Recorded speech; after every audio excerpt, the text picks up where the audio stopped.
In Southampton Art Gallery is a 19th century oil-on-canvas seascape by an unknown artist of the San Jacinto and Trent Affair, an incident which took place during the American Civil War in November 1861 in the Bahamas near the coast of Cuba.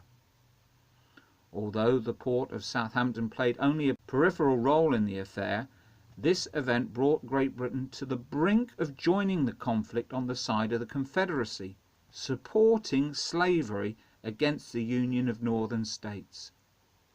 Today it is difficult to imagine British government support, yet following the creation of the Confederate States of America, the Southern President, Jefferson Davis, set his sights on gaining official recognition by the European powers. He believed that Britain's dependence on cotton during the Industrial Revolution for the textile mills would make them sympathetic to the South. He was given hope because by declaring itself neutral, Britain had conferred on the Confederacy the status of a belligerent power, which meant that under international law the Southern states could use loans to purchase war material from neutral countries. When the Northern Secretary of State Seward heard of the British decision, he remarked in what became known as the bold remonstrance, "God damn them, I'll give them hell." James Mason and John Slidell slipped out of Charleston harbor past Union blockading vessels and headed towards Nassau. From Nassau the emissaries sailed to Havana, Cuba, where they awaited a Royal Mail ship which would take them to St. Thomas. From St. Thomas they would travel on to Southampton.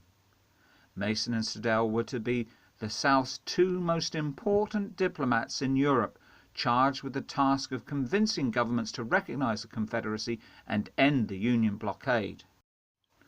En route, the RMS Trent, carrying Mason and Slidell, caught sight of a steamer with the appearance of a man of war. She did not show her colors, so the Trent went about her business. The San Jacinto fired a shot across the bow of the Trent and ran up her colors, revealing herself as a U.S. ship. Another shot followed, this one landing only about 100 yards ahead of the Trent. However, the Trent's captain didn't appreciate being stopped by the Union ship. According to the London Times, the commander of the Royal Mail ship spoke as follows: "In this ship I am the representative of Her Majesty's government, and I call upon the officers of the ship and the passengers generally to mark my words when in the name of that government and in distinct language I denounce this as an illegal act, an act in violation of international law, an act indeed of wanton piracy, which had we the means of defence you would not dare to attempt." Nevertheless, Mason, Slidell and their secretaries were seized and imprisoned. Within days the captain of the San Jacinto, Wilkes, was feted in the U.S. as a hero, and the House of Representatives passed a resolution thanking him for his brave, adroit and patriotic conduct in the arrest and detention of the traitors. But not everyone in Washington was so happy. President Lincoln and Charles Sumner, the chairman of the Senate Foreign Relations Committee, worried that Wilkes's actions spelt trouble for the Union's relations with Britain. The worst, they feared, was open conflict or even war. All would depend on Britain's response. In 1861 the transatlantic cable wasn't operational, which meant it took 2 weeks for the news to reach Britain, but when it did the London newspapers were incensed. The London Morning Post predicted a rapid victory. "In 1 month we could sweep all the San Jacintos from the sea, blockade northern ports, and turn to a direct and speedy issue, the tide of the war now raging." The British Prime Minister, Lord Palmerston, opened the emergency cabinet meeting in London by tossing his hat on the table and declaring, "I don't know whether you are going to stand this, but I'll be damned if I do," and after a cantankerous debate the government decided to issue an ultimatum. The Union had 1 week to release the prisoners. The British government went on to make preparations for war. The Illustrated London News from December 1861 depicted troops leaving London by rail for Southampton and munitions loaded at the Tower.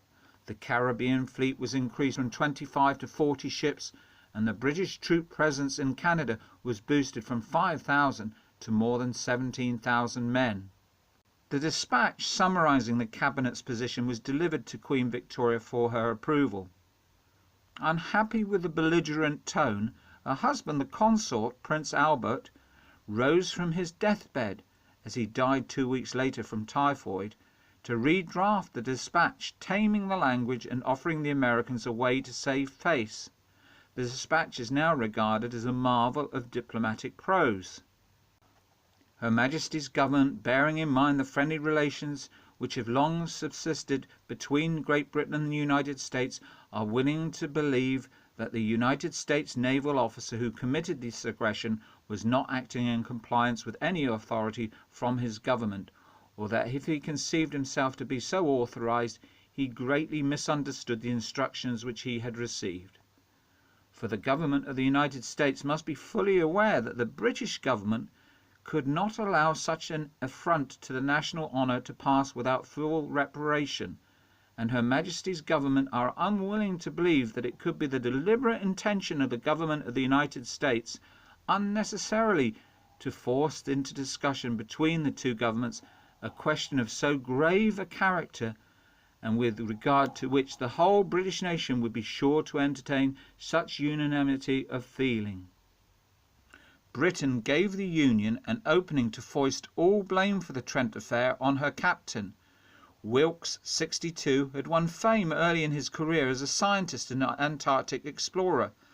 However, he was not given important commands and denied promotion in the years leading up to the Civil War because of his reputation for insubordination and ill temper.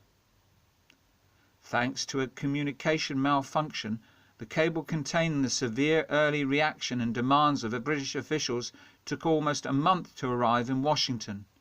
By then emotions had cooled and a more balanced view of the situation prevailed. Public excitement in America had rapidly evaporated and was replaced by apprehension. The New York money markets and stock exchange showed signs of weakness, reflecting public anxiety. On Christmas Day, Lincoln called a meeting at 10 o'clock in the morning to discuss options. The war with the South wasn't going well, and it appeared that Britain's response to the affair went beyond diplomatic posturing. After 4 hours of discussion the following day, it recommended that Mason and Siddle be released, when Lincoln is famously said to have uttered, "One war at a time." Today it is difficult to assess precisely how close the two nations really came to war. For example, the US representative in London was given a private assurance that despite the rhetoric, Great Britain would not go to war over the affair.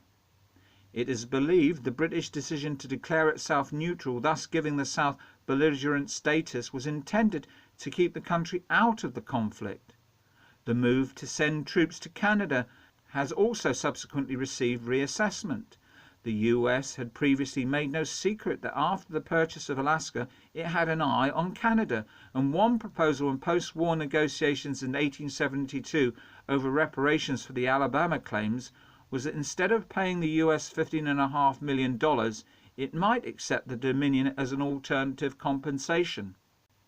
This proposal came to nothing, but at the time of the Civil War the border was still fluid, and the British move to send troops may be seen as a defensive rather than an aggressive gesture. What is certain is that President Jefferson Davis's dream of having Britain recognize the Confederacy was seriously challenged by the Trent Affair.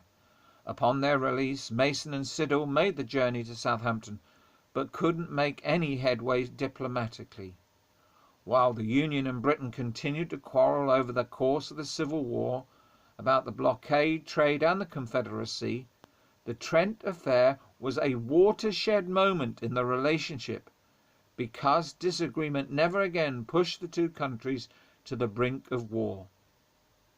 During the Second World War in 1944, Southampton was the principal embarkation port for American troops, and it is estimated that the port where the two envoys finally arrived saw over 1 million GIs leave on D-Day for the liberation of Europe.